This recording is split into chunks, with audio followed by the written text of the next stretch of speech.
Now we are going to give a warm welcome to Inês Oliveira from AlumniEI.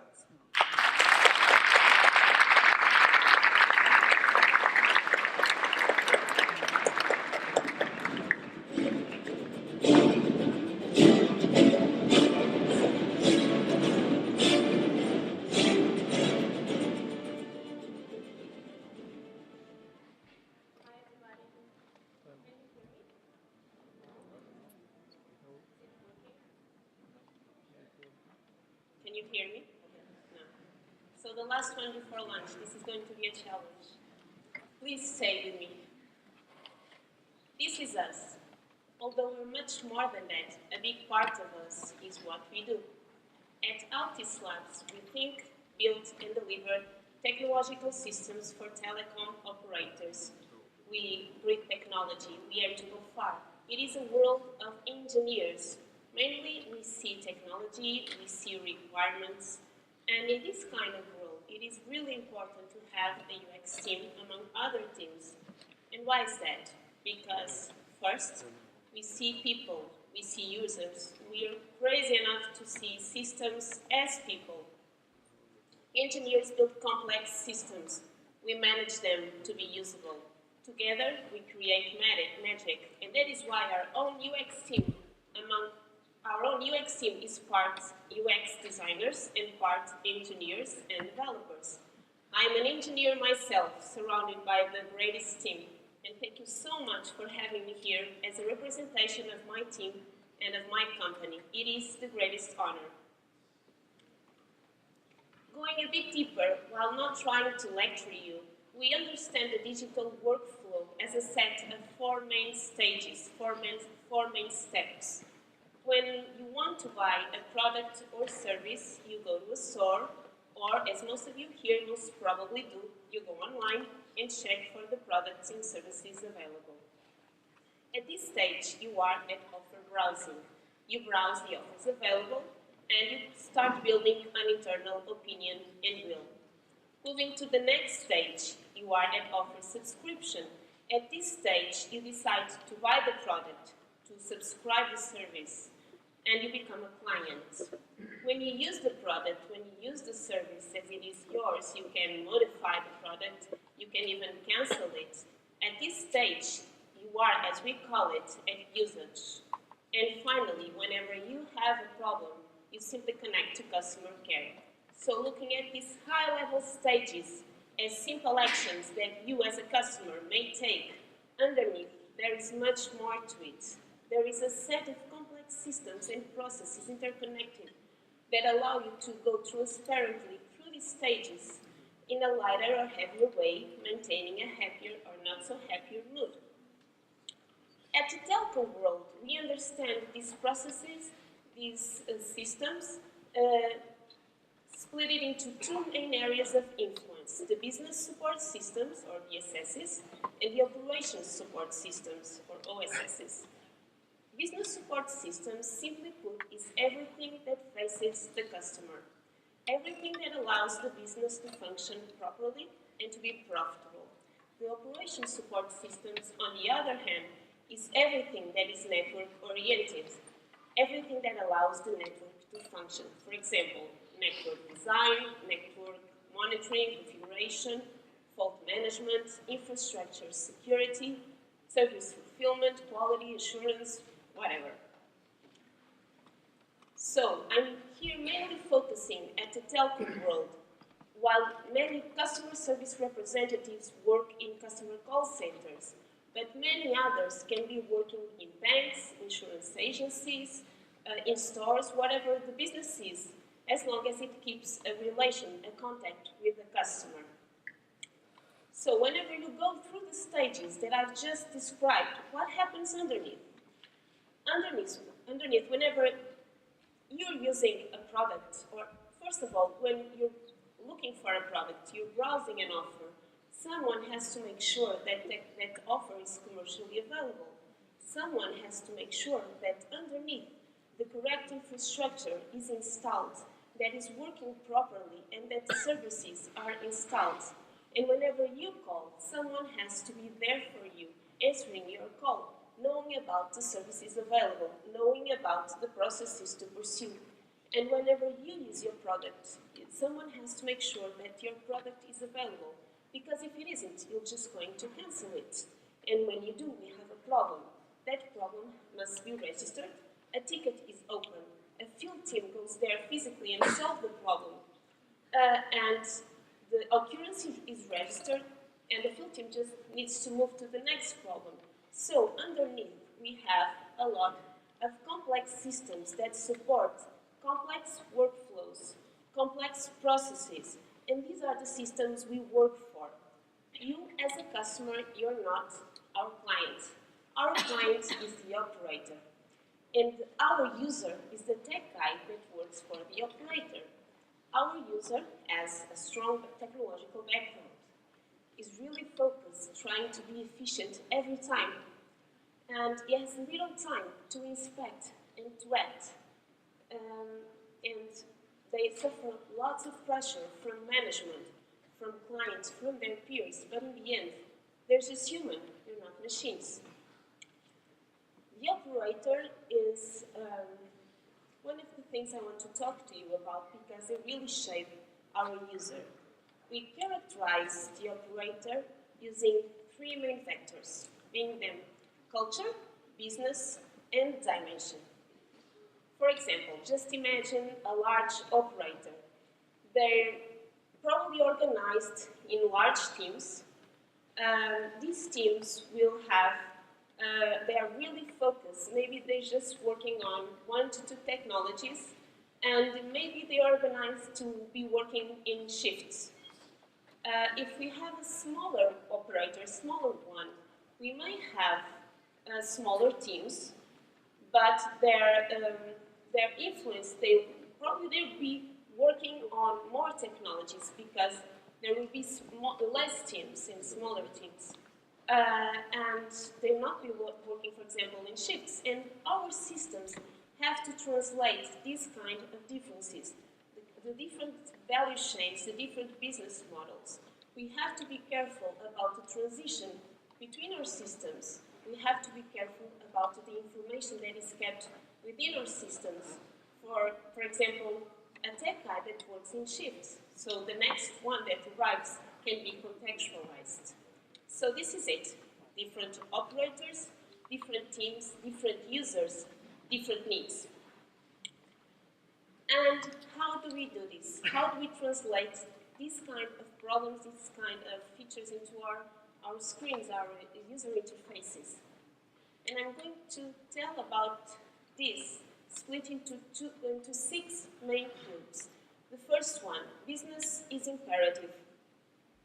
We need to guarantee that our systems, they translate a complex business into simple and intuitive actions. And in order for us to accomplish this, we just combine guiding the user action with stipulated interaction patterns. And doing this, we're able to develop and to design simple and intuitive solutions that reduce, for example, training costs, the learning curve. This is really important. We're working all the time to reduce costs. And no training is a goal that we set for ourselves. It is an unrealistic goal, but a goal that every time we design a system, we set this goal for ourselves. We're going to design a system that needs no training. So, you have a problem. You call. The first thing the user is going to do, the tech guy on the call center is going to do, is to find you in the system. Here, our system is helping the user with the user action, is guiding the user action into finding you in the system, you as a customer.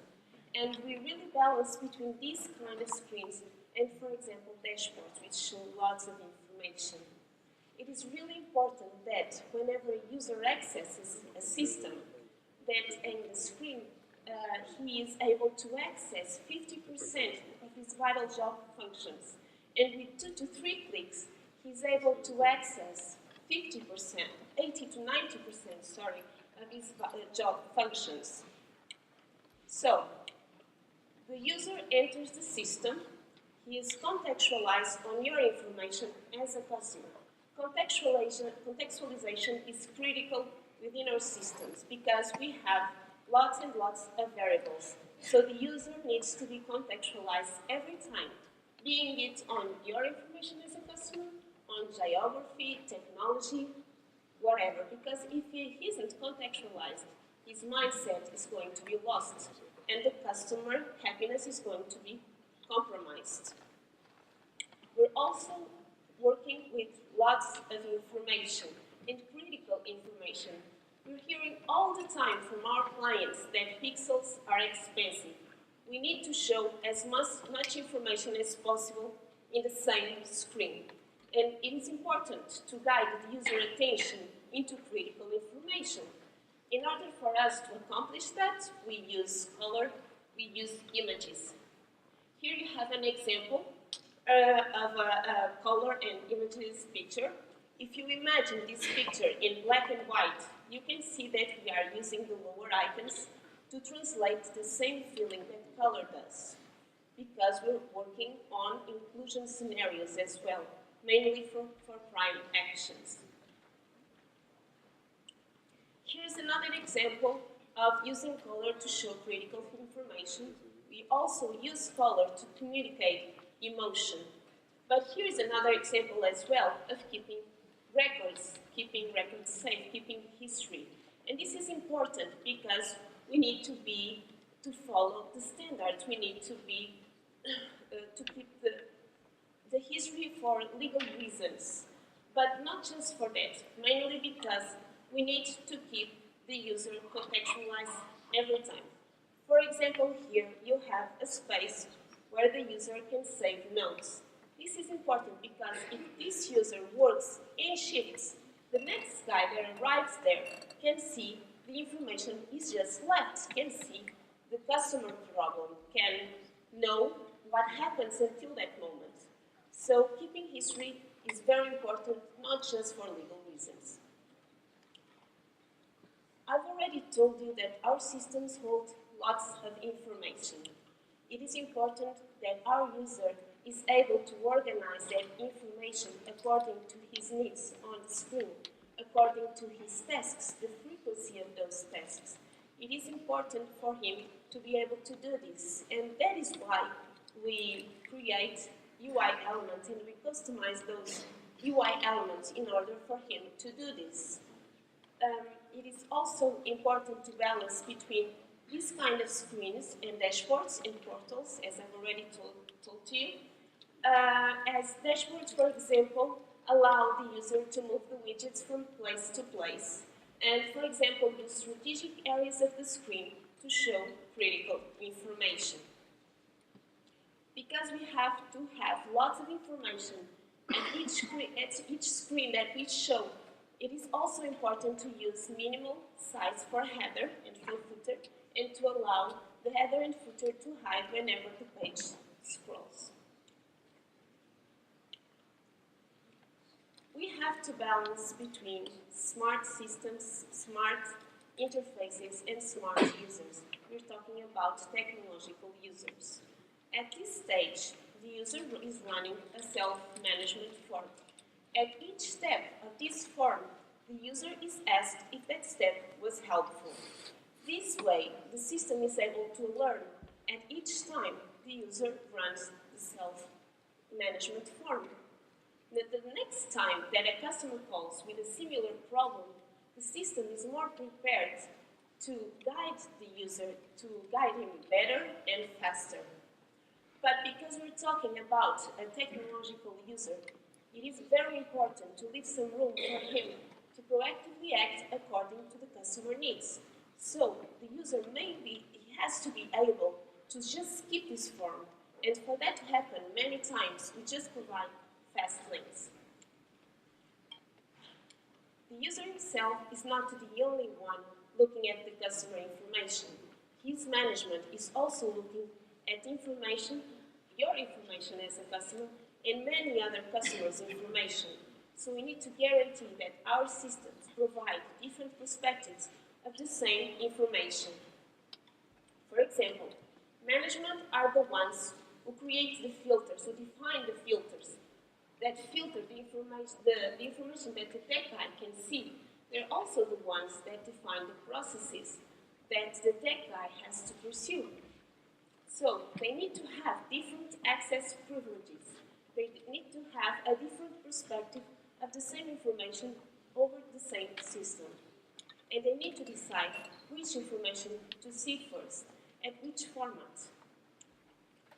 Now going to system specificities. Because our systems hold lots of information, it is very important to provide strong filter and strong search mechanisms with clearly identified fields, and almost always provide a query search because it is required for technical users. We need to provide a way for our user to create filters, to save filters, and to share filters. And here at System Specificities, I want to highlight 3 more things. We need to work with technical copy, but we need to guarantee that that copy is not just technical because it is an internal language that we use. We need to guarantee that the technical copy is the one that is standardized. So we need to use technical copy, but guarantee that that copy is clear and that is personal. Also, many times our systems run in hardware.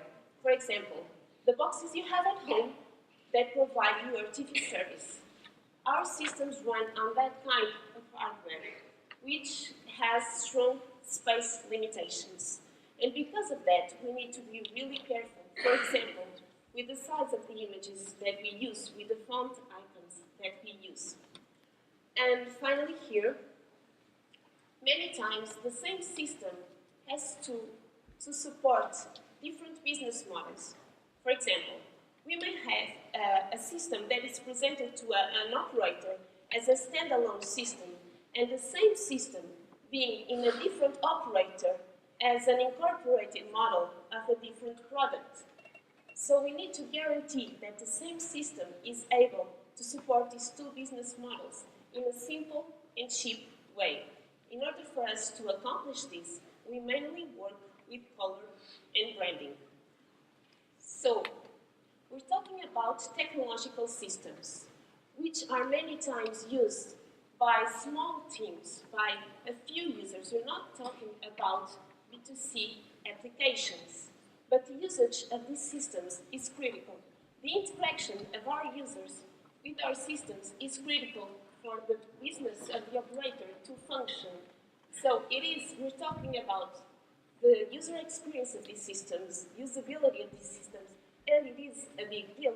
We need to empower our users through the interaction with our systems, which are systems of components. They're not just simple pages. They don't just simply show information. They present workflows.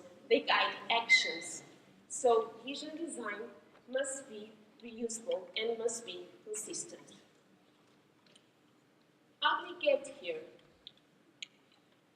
Until now, I have been telling you about mockups and prototypes mostly. And these kind of artifacts, they appear more or less in the middle of a simple UX process, which is the process that we follow, a simple UX process. What is the business value of these mockups and prototypes? They allow to create a common language. They allow to create a language between UX, development, architecture, and product teams. When we have requirement specifications, many times different teams have different understandings of those requirements, of that specification. Many times within the same team, different people have different understanding of those requirements. Creating a visual image allows to create a common understanding, take the ambiguity out of requirement specification. Going to the beginning of the process, and this is just an example because we developed more artifacts through the process. Going to the beginning of the process of UX research, we really value contextual interviews. What is the value of these interviews when compared to a common interview? with these interviews, we sit next to the user at his working local, next to him, learning with him. And we're allowed to learn not just his needs, not just his pains and business opportunities, but most of all, the needs that he does not verbalize because he's already used to the process that he uses. So we bring all this information inside doors and we model it. We create models of his workflows. We identify profiles, characterize those profiles. We identify the artifacts that the user uses. We draw the sequence of his actions and the triggers for those actions. And this is really powerful because it allows us to draw the big picture but detailed with the user workflow. And this really isn't the transition from products to services. It is also a very powerful language to talk to management. They really understand this kind of language better than the mock-ups and prototypes. It is also a common language between UX development, architecture, and product teams, as they allow to translate, this kind of language allows to translate needs and opportunities into requirements. But this language allows to do that and also to prioritize requirements based on the user needs. So, imagine anyone using a system every day, 8 hours a day, trying to quickly find information on a system, trying to monitor that information, inform others about it, keep track of it. All of this while talking to a client. Now imagine that user is you, arriving at work after your agitated morning, after kids, after traffic. You just want to have the best user experience. You just want to use your software at work as if you were at home, playing with your favorite app in your couch.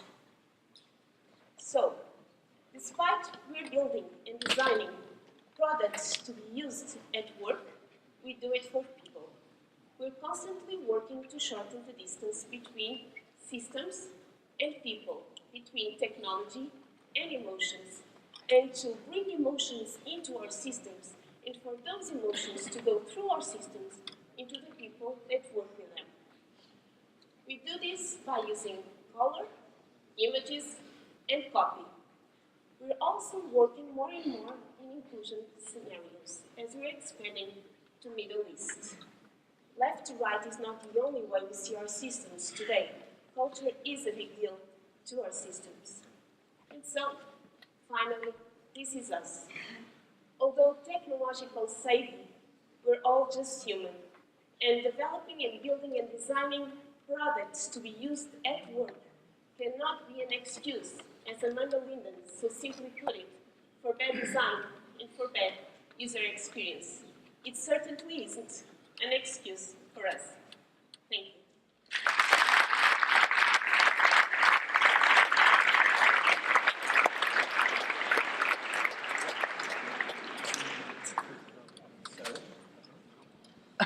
Questions? Everybody wants to go and have lunch. No, I'm going to punish them again. No lunch for everyone. Thank you for your presentation. Hi. You talked a little bit about the process, the creative process of understanding the requirements for new interfaces. What are the validation process that comes after creating those interfaces, if any? Well, whenever we have our interfaces created, our product is built and delivered to the customer. Is that what you want to know? Exactly. Whenever possible, we just try to, first, before the product is delivered to the client, we validate everything that we design with the development team and with the architecture team. Many times what we design is not able to be developed, implemented. And on those cases, we need to redesign many times. And we just need to be careful about the user needs, the ones that we identify. And many times it's not possible to do everything at once. We need to just organize the needs through time, through the different versions. So whenever the customer receives our products, then afterwards, after some time, we just go there and sit again with them and get to observe them again and bring the information inside ours again. We're not able to install any system to analyze anything in an automatic way because we're talking about operators, lines, so that is not possible. But as many times as we can, just go there and sit with them again. And we all the time we get feedback from the development team, the ones that are in direct contact with the client every time. Thank you. Thank you. Anyone else? Over there.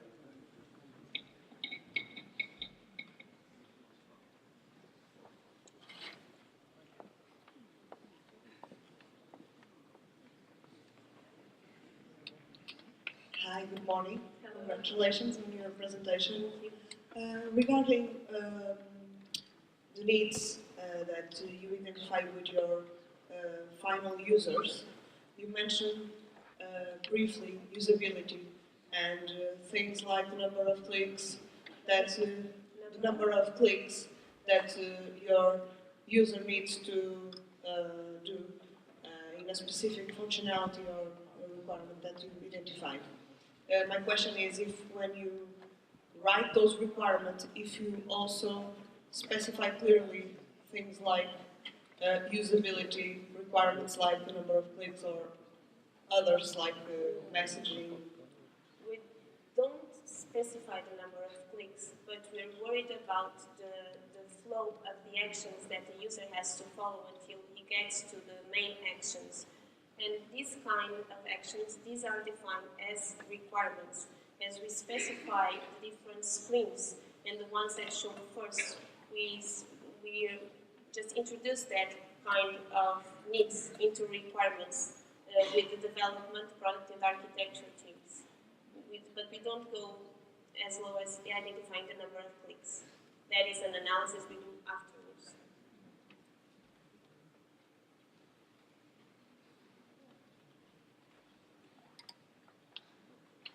Hello.